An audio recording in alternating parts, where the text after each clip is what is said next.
and he's also sentient, but he's also kind of in a way like a pirate's parrot, like when he lands on the shoulder of the leader and he sits there. Well, he senses that that's Megatron, so he goes to Galvatron and lands on his shoulder. And Galvatron even says, "Appearances may be deceiving to some, but not to you, eh?" So you know that kind of gives you a hint that he's Megatron or has some affiliation with him. Then he tells the Constructicons, which are the Constructor Decepticons who can form a Devastator, who form a giant robot, that he's gonna use them to build something. And like I said before, the Autobots are watching. There's Jazz and Ironhide. And then meanwhile in Cybertron, like I told you, they're actually in the process of this major offensive. So that's going on at the same time, and of course this is where Ultra Magnus comes in. Ultra Magnus is he's key to that offensive, and he's also well known in 2006, but he's still from 1986, if that makes sense. So there's that. And again, I'm not going to go into so you know the rest of the plot because you can read the synopsis. I'm not going to go into it too deeply, but like I told you, you were talking about advertisements. Here's an advert. There's the letters page, and also I meant to tell you, so in the letters page, here is the, so there's no pen pal thing here, but there's a your choice, where people pick their favorite toys or favorite comics or whatever, and then stock exchange, can you see that? I think you can see that, where they show, someone is trading a Ratchet, he wants a Ratchet, and he's going to swap a Red Alert, and he actually gives his address saying, contact me here. With the stock exchange too, I don't think that was available to people outside the UK. It might have been if you wanted to pay the shipping. I don't remember exactly how they did that because I never wanted to swap anything anyway. So, again, there's the Hercules backup story, coming attractions the next week, and advertisements for that Grimlock is giving for something. Then the comic is Ultra Magnus arriving. He's not traveling through time. He's only traveling through space. But still, their space teleport's very untried and untested. So it was very painful for him to warp from Cybertron to Earth. That's why he's like that. And even here in the little opening blurb, you see him too, screaming in agony as he's materializing. So it goes back to again how the Autobots are spying on the Decepticon base. They see the Constructicons working on something really weird, and they see Galvatron reading everything. And they know that, of course, Galvatron just beat up Megatron and Soundwave, and here's an opening splash of that big device that Galvatron's building. But in the meantime, Jazz and Hound, who are still spying, they think they're fine, but Jazz gets blasted. Hound gets beat up. It's Scourge. It's Cyclonus, I'm sorry. And he's gonna take out Hound too.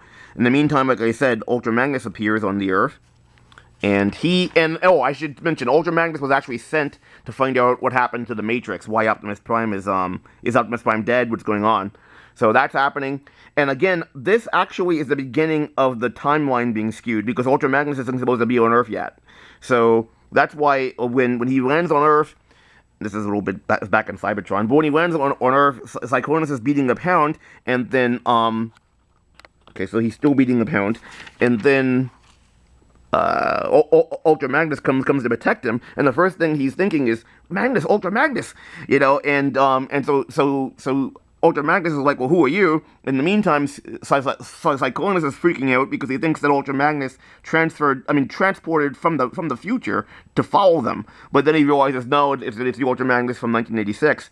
But like I said, they're really trying not to disrupt the timeline, and they already did. So that was kind of their undoing. But again, I said this already, I'm not gonna go into the plot like really heavily because you'll have that yourself, but I mean you have that yourself in the synopsis that I gave you on that web page. But yeah, so there's the backup comic. Oh, and for the prices too, this is 30 pence. I guess it's not a Canadian price, but that was probably like around 50 cents, maybe 60 cents. Maybe even 75 cents, I don't remember off the top of my head. I know after a while it actually gave the UK, Canadian, Australian, and South African price all here on this blurb. I guess that was probably after around issue 110 or so they started doing that. But yeah, the artwork is pretty cool too. And you haven't seen the dialogue, but if you compare the dialogue of the US and the UK comics, they were really different. Like, it's hard to explain without you seeing it, but they just talk very differently. So, hope you like this little review I'm showing. I'm already at 15 minutes, but,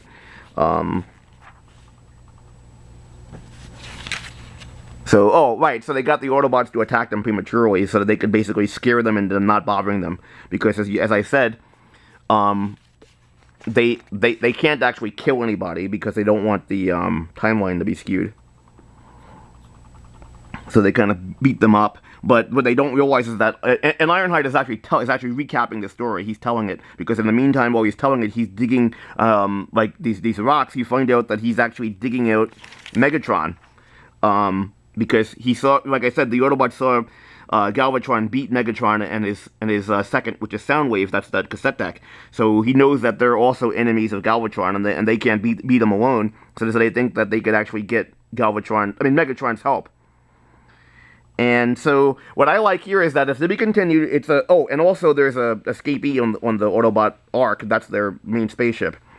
But it's to be continued, and the next issue doesn't actually continue there. It goes back to Cybertron, and most of it is taking place.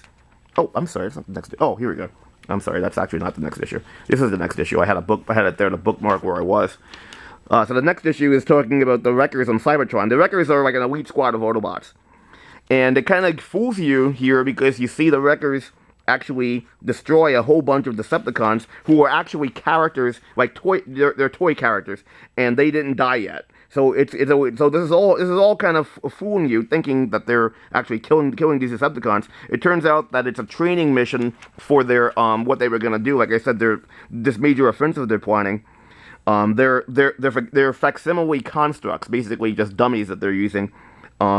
In their training exercise. Well, they're not dummies. They're more like non-sentient robots that they're using, in their training exercise.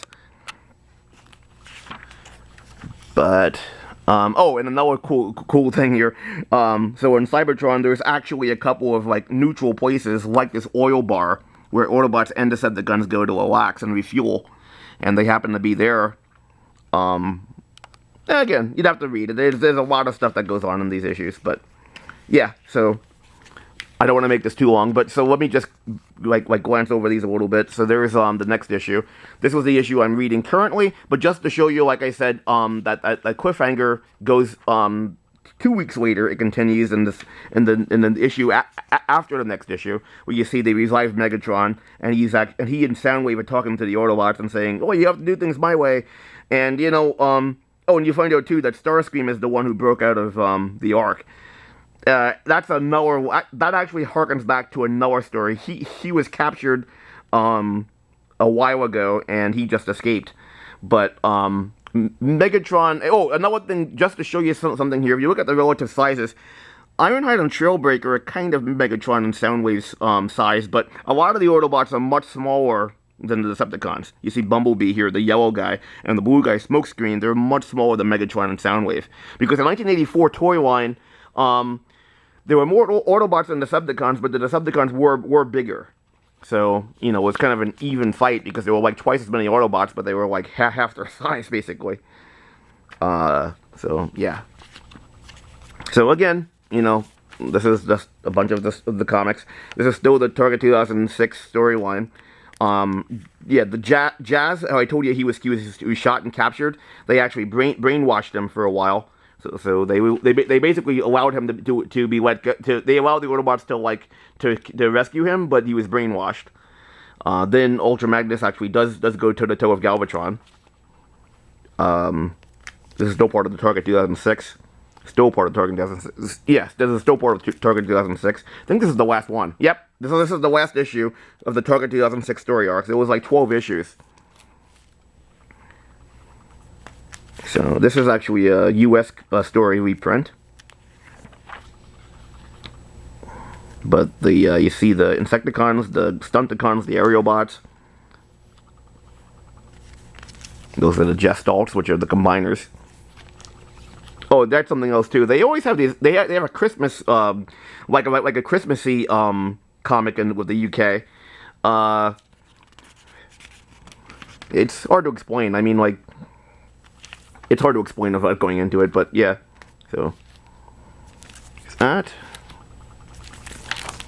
and Like I said, so when Target 2006 ended and Galvatron went back to his own time, Optimus Prime and the rest of them came back, and you don't know what happened until much later. What happens basically is that at one point, when Optimus Prime is on Cybertron, the Autobots there actually think that he's a spy. They don't believe it's really Optimus, and then you see Ultra Magnus and the Autobots actually have guns on Optimus, and he's on the run with Outback, which is kind of he's another Autobot, but he's also not really believed.